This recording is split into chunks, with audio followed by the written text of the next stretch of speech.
My name's Angela. I am 17 years old. I stay with my mom in a little house. Most days our house is silent. It was different before. It was once full of laughing. My dad was here before. My father died when I was 14. That day changed it all. I remember it all so perfectly. I remember it was freezing. I remember my mom was crying. I remember being empty. I was adrift. I felt like I was alone. My dad and I were really close. We did everything as a team. We saw movies. We made dinner. We talked late into the night. He'd got me. He heard me. He was my sanctuary. But that was different. My mom was there too. I knew she loved me, but she was always busy. She worked very hard. She was tired a lot, so I hung out with my dad more. He was my man. After he died, everything felt strange. The house too large. The nights were too long. I missed him each day. I still miss him daily. It was me and my mom at first. We attempted to get over it. We tried to live a normality, but it was not simple. Sometimes we didn't say much. We argued sometimes. Sometimes we just sat in silence. Then about a year ago, my mom started seeing someone, Logan. He's a couple years older than her. He is civil. His voice is low. He grins a lot. At first, I didn't know what to feel. I said to myself, it's all right. She can be happy. I really tried to believe that. I wanted to see her smile again. I wanted her to not be so alone. But at the same time, I felt odd. I felt a bit uneasy. My mom has brought someone into our lives before. This isn't the first. There were a couple other males after my father died. They came and went. A few lingered for months. Some stayed longer. None seemed suitable. Every time I had to see someone fresh. Every time I had to smile and be pleasant. Every time I became exhausted, I didn't get it. I didn't want to do it again. So Logan came, and I said to myself, be careful. I didn't want to come close. I didn't want to put too much faith in him. I stayed away. Everything was well at first. He didn't talk too much. He gave me room. I enjoyed that. This time, I thought, it might be different. And some months later, he came to live in our house. That was all modified again. And now he was always there. Every day. In the morning, at dinner time, in the evening. I remember my mom telling me. She placed me down at the kitchen table. She was looking serious. Logan's coming to live with us, she added.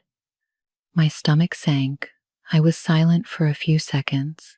Then I inquired, how long? For now, she said. For a long time. I nodded. But within, I felt heavy. I was afraid, and I was losing something all over again. My space. My dad. Now my space. I asked her one question. I said, is he going to try to be my father? No, never. She answered immediately.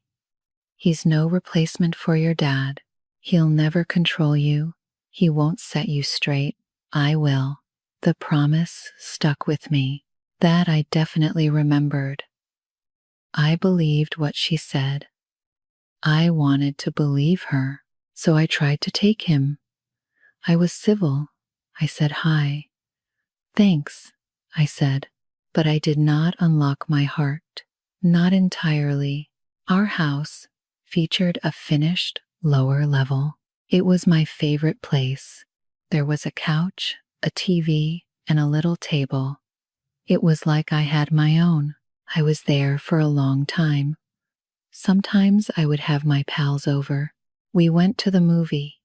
We conversed. We cackled. I was myself again down there.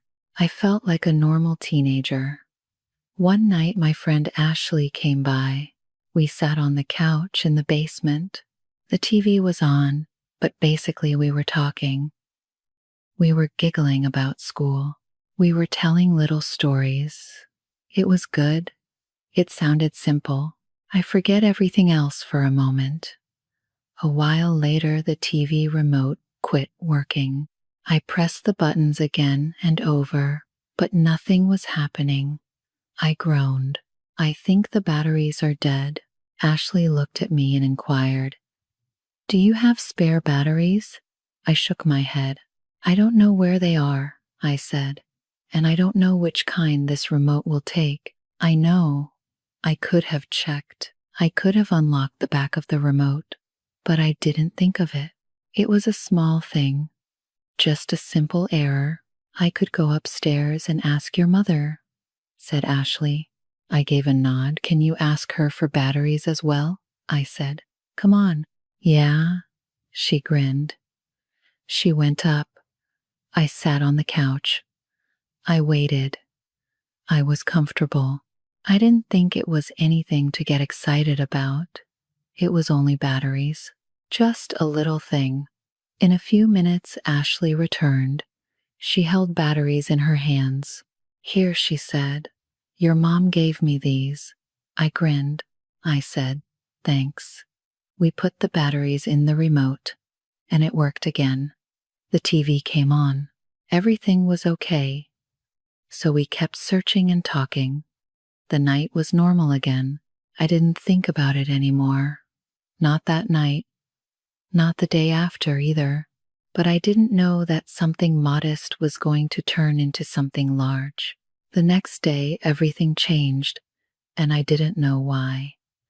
The next morning started off usual. I woke up, got dressed, and walked into the kitchen. Sunlight streamed through the window. The home was still. I assumed it would be an easy day. I thought everything was okay. I went and sat down at the kitchen table with my breakfast. I ate a bowl of cereal with a glass of milk. I was a bit drowsy still. Then Logan entered the kitchen. He didn't say good morning. He didn't smile. He looked serious. His steps were slow and ponderous. I sensed a change in the air. I was a bit nervous, but I didn't know why. He approached the table and stood in front of me. At first he said nothing and put 2 batteries on the table. He just put them in front of me. Tap, tap, tap. I examined the batteries. Then I looked at him. "Why do you give me these?" I asked. I spoke steadily, but I was unsure within. He crossed his arms and looked towards me. "To make a point," he said. I blinked. "What do you mean?" I was at a loss now, so really perplexed. My heart began to pound. He exhaled a little, already sounding irritated. "Last night," he said, "you sent your friend up to ask for batteries." I nodded slowly. "Yeah, the remote quit working." He shook his head. "You could have done that yourself," he remarked. "You didn't have to send your friend." His tone was ungracious. It wasn't gentle. It was tough. It was cutting. I didn't enjoy it. I attempted to explain to him. "I didn't know where the batteries were," I told her, "and I didn't know what sort of remote it took." I had gotten a bit stronger in my voice. I tried to be calm, but I felt something growing inside me. I was furious. I thought I wasn't understood. He glanced at me like he didn't believe me. That made me feel worse. Just then, my mom came into the kitchen. She glanced at both of us. "What's going on?" she asked. Logan gazed at her. I'm talking to Angela about last night, he remarked. My mother looked at me. What was it? I was breathing. Nothing, I said at first. The remote wasn't working. Ashley ran upstairs to ask for batteries. My mom nodded, then said, You could have gone yourself. Her voice was gentle, yet it stung anyway. It was like she was taking his side. It seemed like she didn't comprehend me. I felt a tightness in my chest. I didn't know what batteries to use, I said. Now my voice was louder, not yelling, but not calm either. The room was tense, very tense. Then Logan came forward. Now he was right there at the table. I could feel him there. It made me feel uneasy. You couldn't open the back and have a look? He said. You didn't look? His voice was firm now. It was sharp-edged. I felt like he was talking down to me. I went cold. I was speechless. I didn't have anything. I sat there with the spoon in my hand, looking at the table. Yes, he was. I could have looked it up.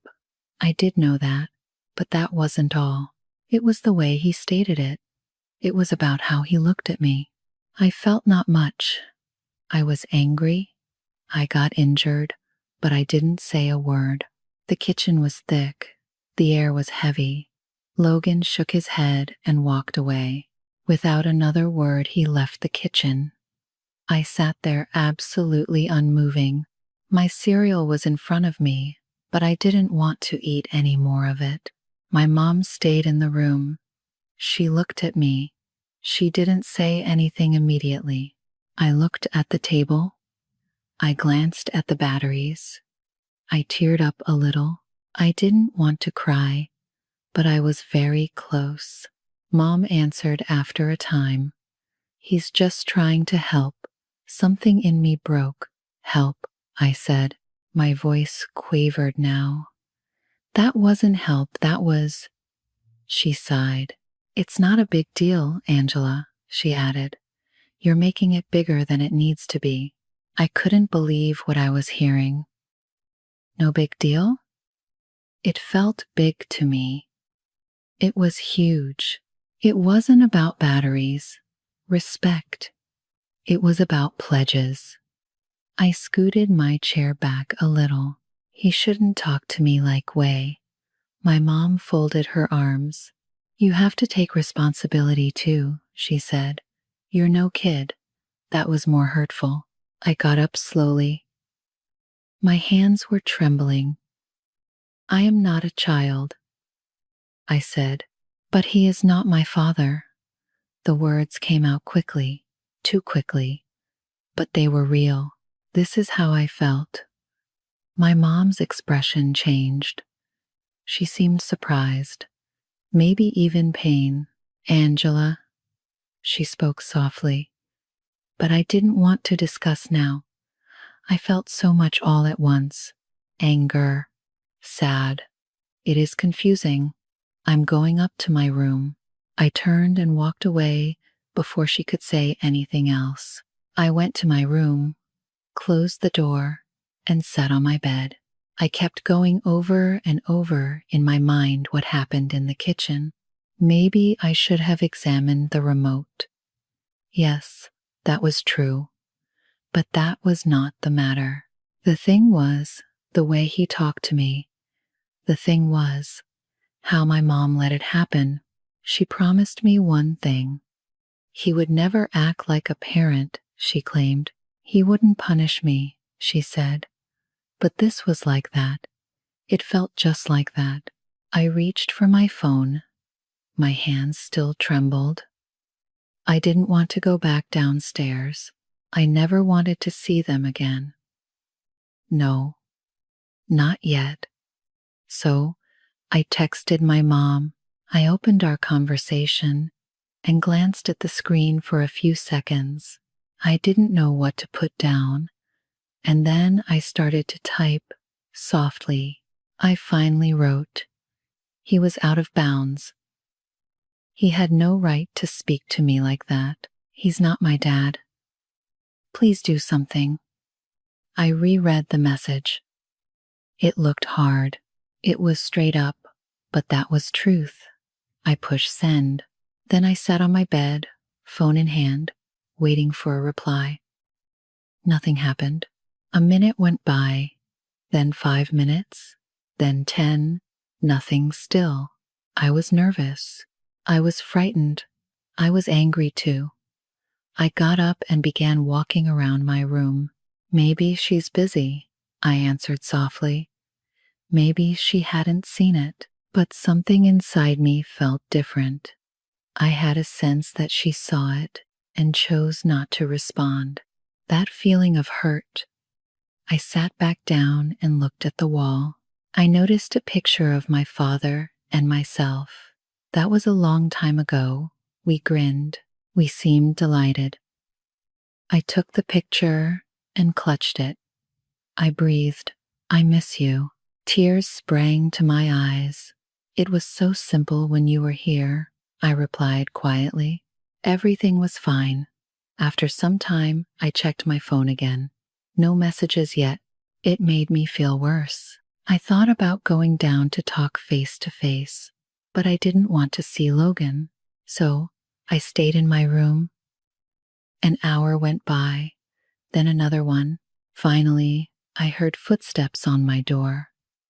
My heart started to race again. Was it my mother? I sat up straight waiting, but I heard the footsteps pass my room. I was disappointed. I was unhappy again.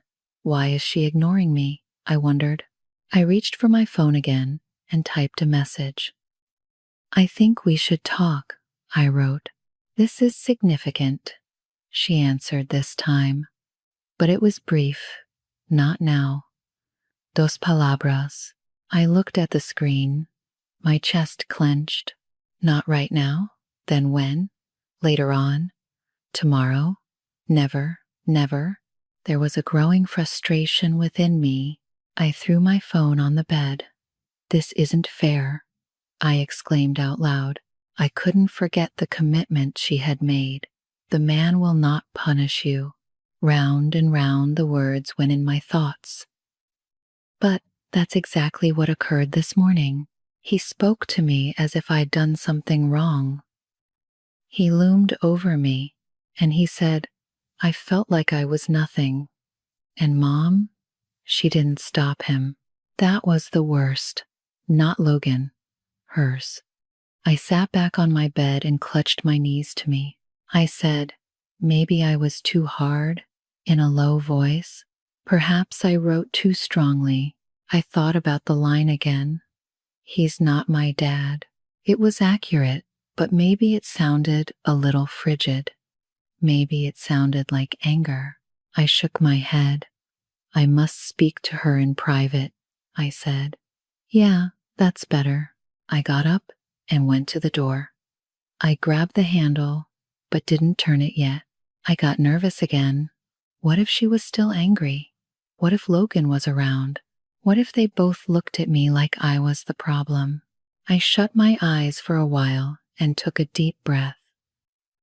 I then opened the door. The corridor was empty. I ambled over to the living room. I saw them when I arrived. My mom and Logan were on the couch. The TV was on, but it was on low. They hadn't actually been watching it. They talked. When I came in, they both glanced at me. The room was silent. I glanced at my mother. "May we talk?" I asked quietly. This time my voice was low. I was trying to be polite. I attempted to sound grown up. She glanced at Logan for a moment. Then she turned back to me. She said, "Later." Once more, that word. Something broke inside of me. "Why not now?" I said. My voice was still low, but quavering. She breathed out. "Because it's not a good time right now," she said. I looked across at Logan. He said nothing. He was sitting there looking. That made me feel more uneasy. "This is me," I said. It's about this morning. My mom looked exhausted in the face. Come on, Angela, she said. No, not right now. I could feel my hands start to shake again. You say that all the time, I said. Later, later, later. My voice had gotten loud. When is later? I asked. When will the pain end? What if I don't care anymore? The words flowed swiftly. I could do nothing to stop them. My mother stood up. Don't shout, she said. But I couldn't. I simply want you to hear me, I said. Again my eyes flooded with tears. I felt disrespected, I told her. I made a little motion toward Logan, but I didn't look at him. I felt like he was treating me like I was his kid. Didn't you say he wouldn't? You promised me. Again silence fell on the room. My mom stared at me. Then she turned to Logan, then back to me. At last she spoke.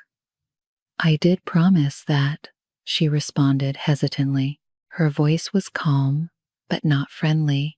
But that doesn't mean that he can't tell you when you're doing something wrong. That was a hard one for me. So now, he can? I said in a whisper. Now it's all right? Logan shifted a little on the couch. He seemed as if he had something to say. Then he went and did. I didn't want to be your father, he added, just trying to teach you the simple things. At last I looked at him. It didn't seem easy, I said. It was tough. For a moment he appeared astonished. He said, I didn't mean to be hard. I was just frustrated. I shook my head. But I didn't do anything major, I said. It was only batteries. It was a small mistake. My voice broke slightly on the word small. Logan sighed. Maybe I made it too big, he said. Perhaps I overreacted. I was astonished by that. I didn't expect him to say that. I looked at my mother. And you too, I responded. You didn't stop him. She gazed at me with sleepy eyes. I needed you, I went on. I wanted you to remember what you told me. I felt tears start to roll down my face. I already lost my dad, I said to her. I don't want anybody else trying to replace him. The room was quite quiet. My mother's face altered. Her gaze became gentle. She came a step nearer to me. No one's trying to take your dad's place, she replied in a whisper. But it feels like that, I said fast. I used my sleeve to wipe my tears. I told him, when he talks to me like that, it's like he's trying to control me, and I don't want to do that. My mother nodded slowly. I know, she said. I don't know if she really understood, but I wanted her to. Then Logan spoke again, but in a quieter tone. Sorry, he replied. I never thought about how you would feel. I looked at him closely. I know I'm not your father, he added. And I'm not trying to be either.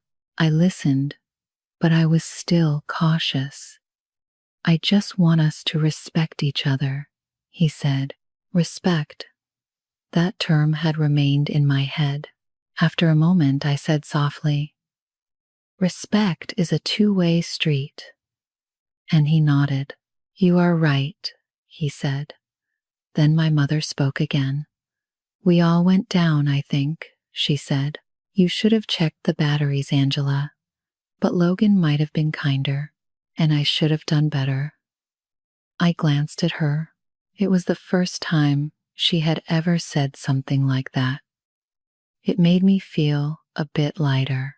Sorry I disregarded your messages, she continued. That was incorrect. I drew a big breath. I was a little hard too, I said. She smiled a little. That's all right, she said. We remained there for a moment, silent. Now the air felt strange, not perfect, but more tranquil. I didn't feel perfect, not yet, but I was heard, and it was important. I need time, I said. Logan nodded his head. Fair enough, he said. My mom walked over and gave me a gentle hug. First, I stayed still. Then I slowly hugged her back. It felt odd, but also safe.